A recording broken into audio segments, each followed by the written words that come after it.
كل نفس ذائقة الموت وإنما توفون أجوركم يوم القيامة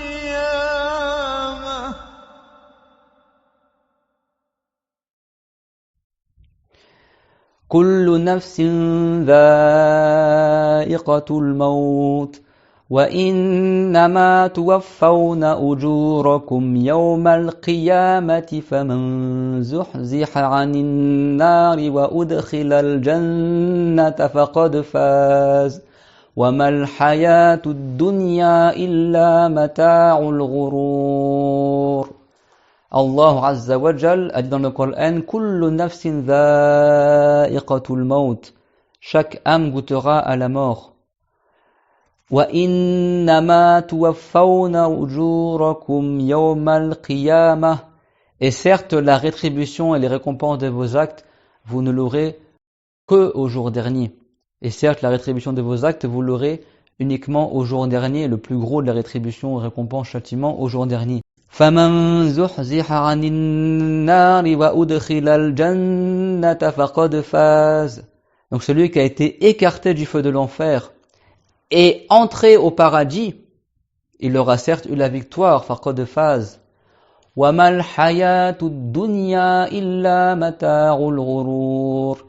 Et certes la vie du bas monde n'est que des jouissances trompeuses. Matar, en arabe, on l'utilise pour dire les provisions. Ce que tu emportes avec toi dans le voyage. Et on a dit que le bas monde, nazaratul akhira, que le bas monde, c'est une terre de semences pour l'au-delà. Mais matar, à la base, ça vient du mot la mutra, la jouissance qui te fait plaisir.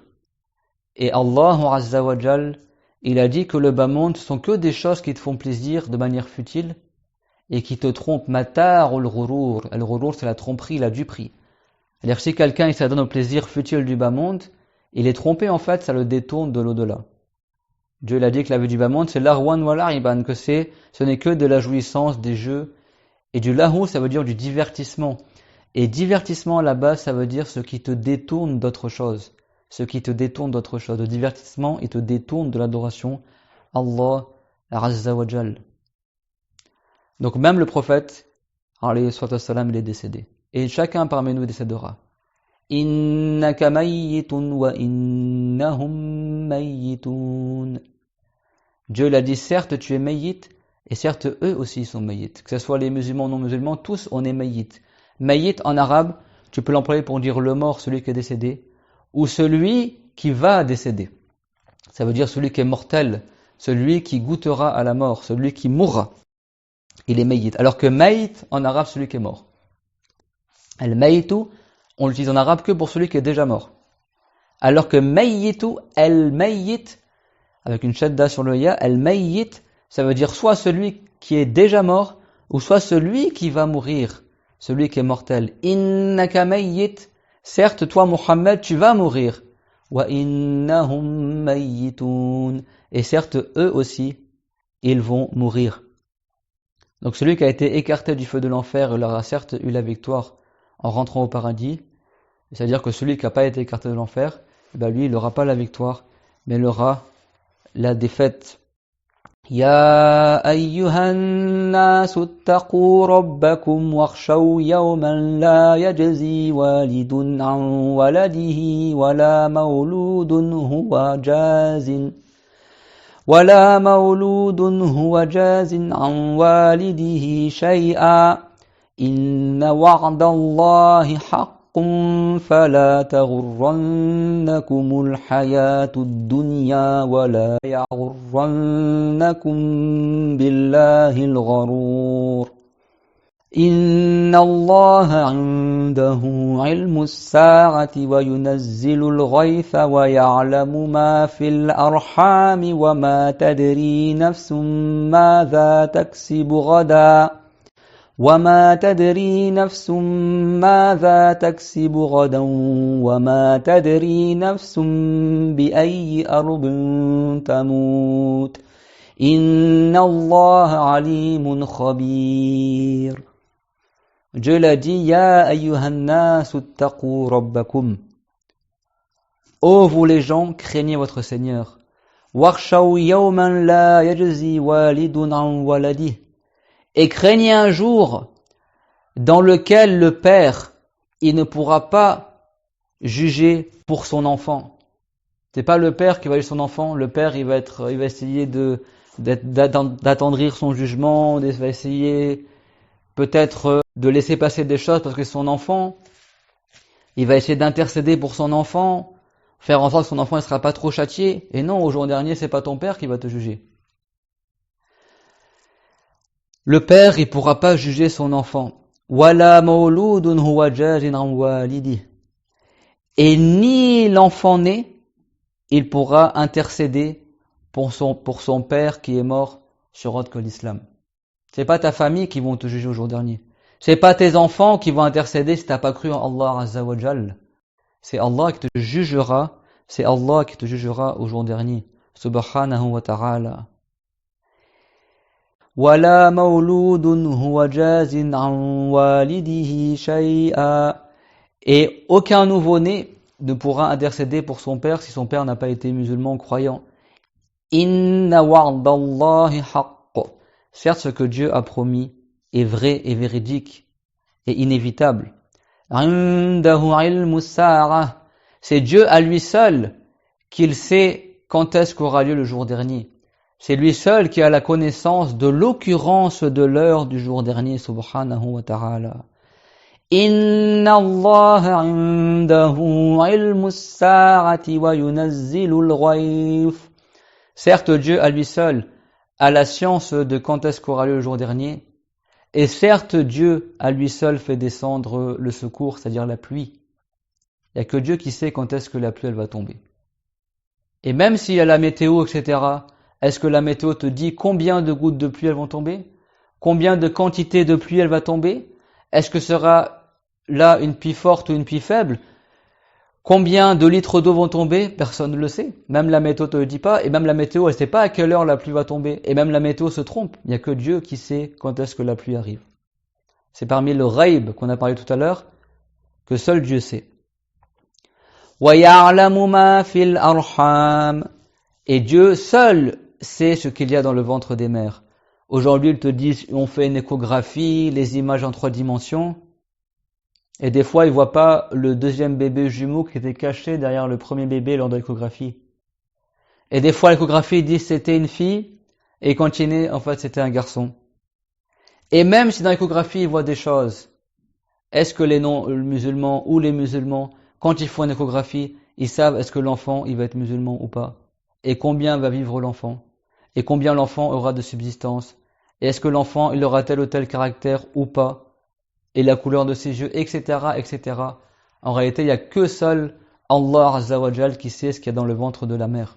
Ce qu'il y a dans le ventre de la mère. Ça, c'est parmi le ghaib que seul Dieu connaît. وَيُنَزِّلُ الْغَيْثَ وَيَعْلَمُ مَا فِي الْأَرْحَامِ وَمَا تَدْرِي نَفْسٌ مَاذَا تَكْسِبُ غَدًا. Et la personne ne sait pas ce qu'elle fera demain. Dieu seul sait ce qu'on acquérira comme œuvre demain, du bien ou du mal. Il n'y a que seul Dieu qui le sait. Seul Dieu sait le futur, qu'est-ce qu'on va acquérir demain. وَمَا تَدْرِي نَفْسٌ مَاذَا تَكْسِبُ غَدًا وَمَا تَدْرِي نَفْسٌ بِأَيِّ أَرْضٍ تَمُوتُ.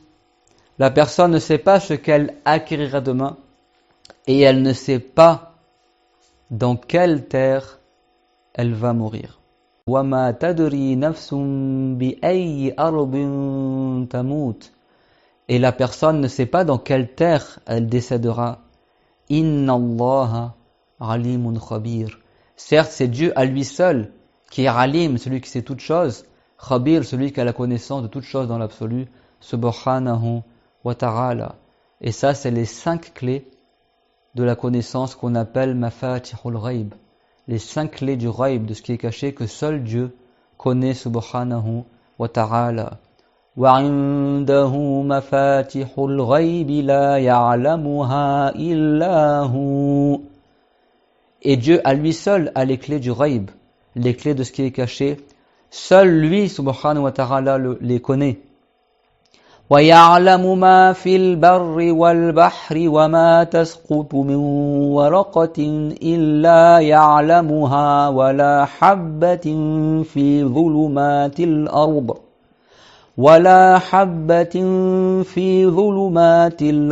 ولا رطب ولا يابس إلا في كتاب مبين.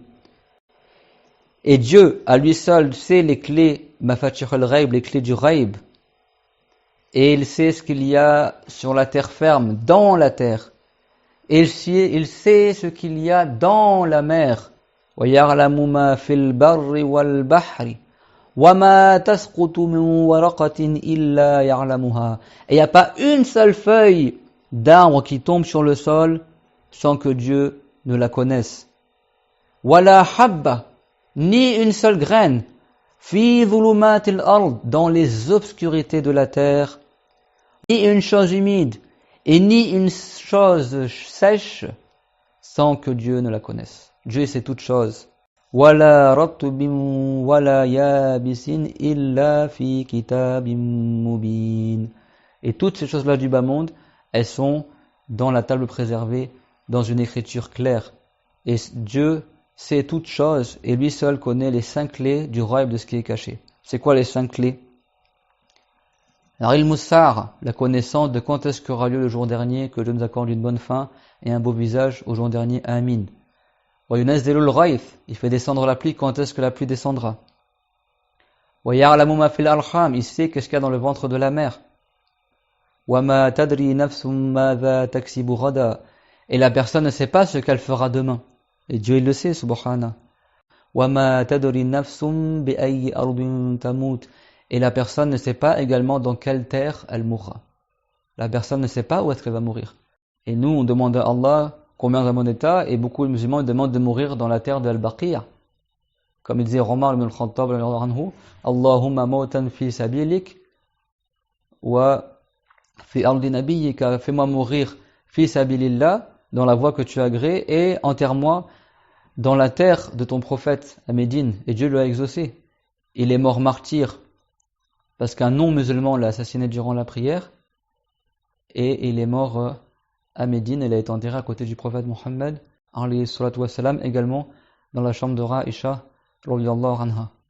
Donc la personne ne sait pas quand est-ce qu'elle va mourir.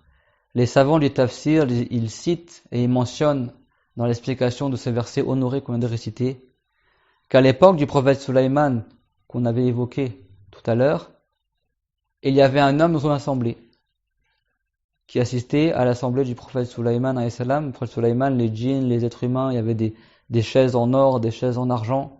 À son époque, c'était permis.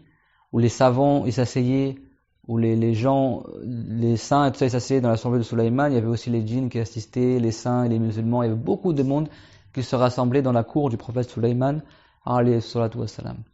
Et ce jour-là, il y avait un homme qui était assis. Et il a vu un autre homme qui n'arrêtait pas de le fixer comme ça, qui le regardait longuement.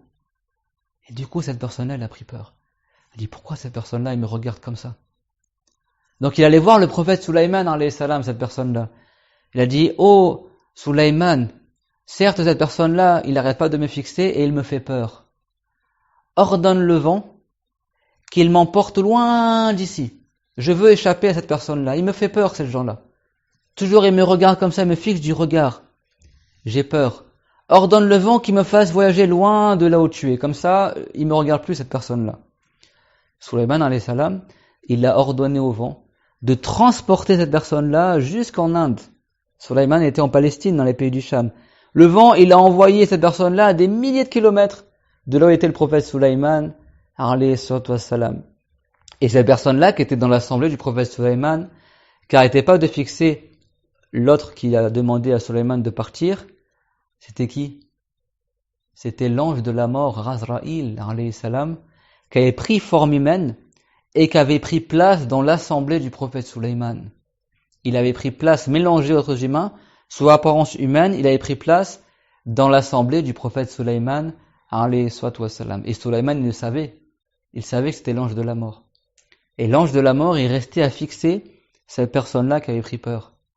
Et donc, une fois que Sulaiman il a fait partir avec le vent cette personne-là jusqu'en Inde, Sulaiman il est parti voir l'ange Razraïl, alayhi salam, et il lui a demandé la question.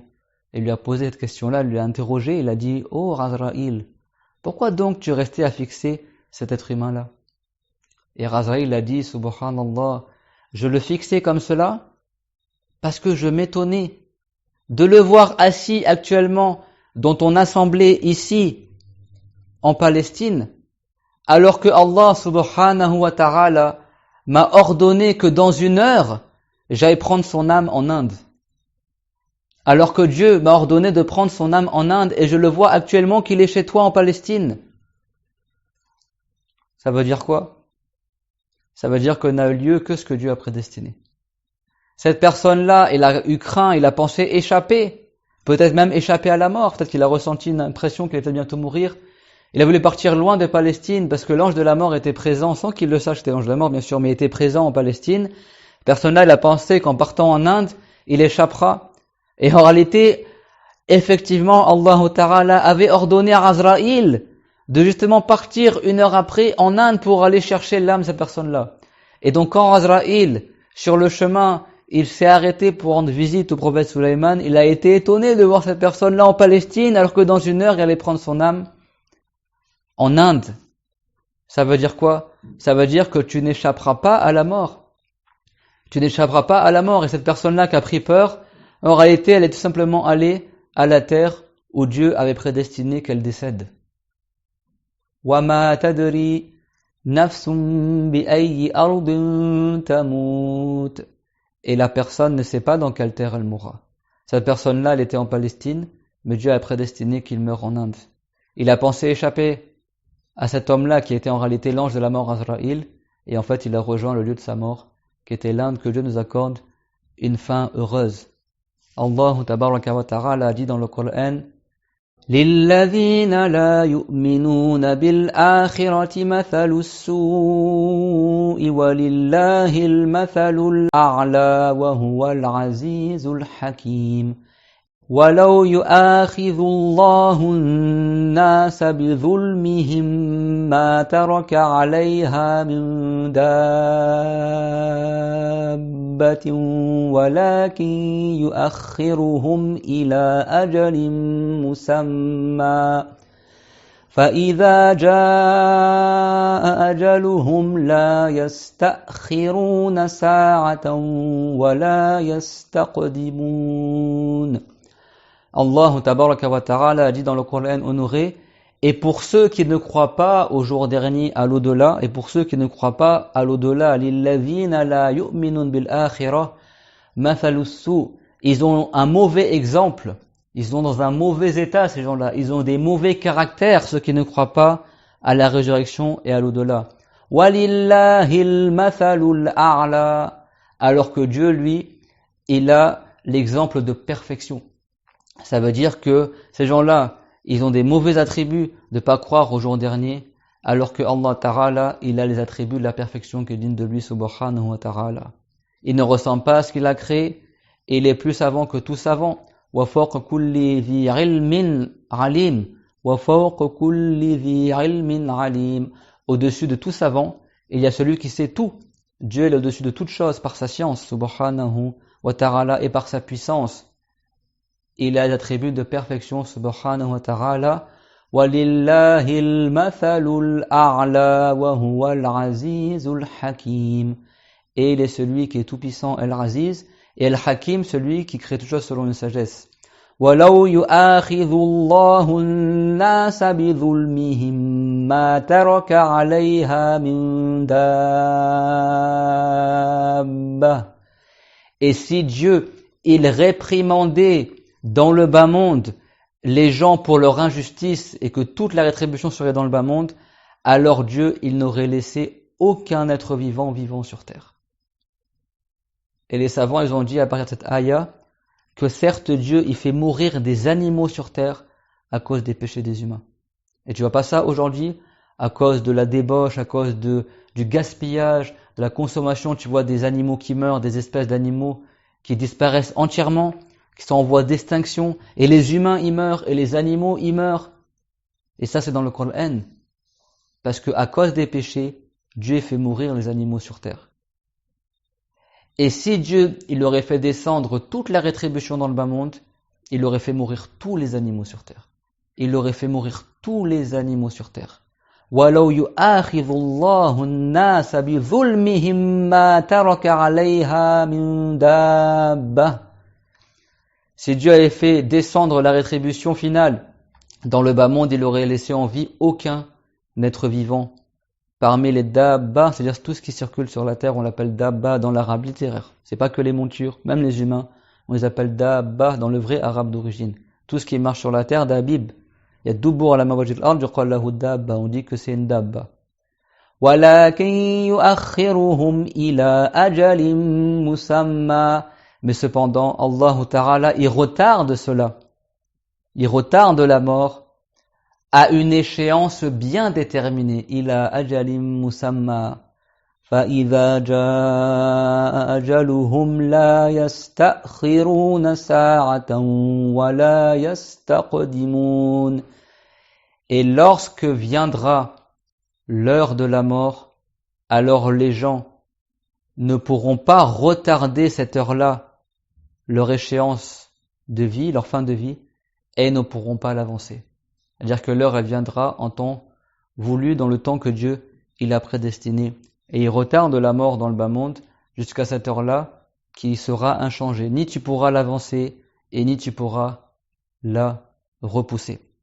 Donc c'est pour ça que Allah Ta'ala, il a dit قُلْ مَتَاعُ الدُّنْيَا قَلِيلٌ وَالْآخِرَةُ خَيْرٌ لِمَنِ اتَّقَى وَلَا تُظْلَمُونَ فَتِيلًا أَيْنَمَا تَكُونُوا يُدْرِككُمُ الْمَوْتُ وَلَوْ كُنْتُمْ فِي بُرُوجٍ مُشَيَّدَةٍ. Dieu l'a dit, certes les plaisirs et les délices du bas monde sont quelque chose de peu. وَالْآخِرَةُ خَيْرٌ لِمَنِ اتَّقَى. Et l'au-delà, il est meilleur que le bas monde pour ceux qui ont fait preuve de piété. وَلَا تُظْلَمُونَ فَتِيلًا. Et vous ne subirez même pas l'injustice d'une proportion d'un fatil. Et le fatil, c'est la petite membrane toute fine que tu trouves sur le noyau de date. Tout à l'heure, on a cité An-Naqir, que le trou derrière le noyau de la date. Et devant le noyau de la date, il y a une petite fente. Et dans la fente, il y a une toute petite peau, toute fine, très très fine. On appelle ça le fatil. Les croyants, ils n'auront pas d'injustice dans l'au-delà, ne serait-ce que d'une proportion de la petite membrane de la date qu'on appelle le fatil. وَلَا تُظْلَمُونَ فَتِيلًا أَيْنَمَا تَكُونُوا يُدْرِككُمُ الْمَوْتُ. Où que vous soyez, la mort vous atteindra. Où que vous soyez, la mort vous atteindra.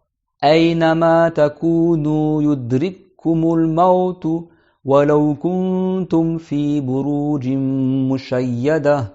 Et même si vous étiez dans des tours élancées, même si tu te caches en haut d'un building, en haut d'une tour très grande, très immense, Dieu l'a dit, أَيْنَمَا تَكُونُوا يُدْرِككُمُ الْمَوْتُ. Où que vous soyez, la mort vous atteindra. وَلَوْ كُنْتُمْ فِي بُرُوجٍ مُشَيَّدَةٍ. Et même si vous êtes dans des hautes tours, même si vous êtes dans des hautes tours élancées, même si vous êtes dans des tours très très grandes, la mort, elle vous parviendra. Donc Allah Ta'ala, il nous a fait savoir, Innaka mayyitun wa innahum mayyitun. Certes, tu es mortel, ô Mohammed, et certes les gens sont mortels. Et le prophète Mohammed nous a fait savoir que le plus intelligent des gens est celui qui se prépare pour la mort, celui qui se rend les comptes à lui-même avant de rendre des comptes dans l'au-delà, et qui se prépare le plus pour ce qu'il y a après la mort. Donc on demande à Allah Ta'ala que l'ange Razraïl alayhi salam vienne à nous le jour de notre mort en nous annonçant la bonne nouvelle, Abshir ya wali Allah bi rahmatillahi wa ridwani, et qui vienne avec les centaines d'anges de miséricorde qui nous annoncent la bonne nouvelle qu'on meurt sur une bonne fin et qui nous préserve d'une mort malheureuse, qui nous accorde la piété et la persévérance dans les actes de bien et qui nous accorde une fin heureuse. Innahu subhanahu wa ta'ala ala ma nas'aluhu qadir wa bi'ibadihi latifun khabir wa akhiru da'wana anil hamdulillahi rabbil alamin. كل نفس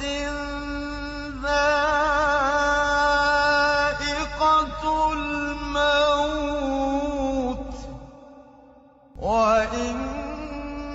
وإنما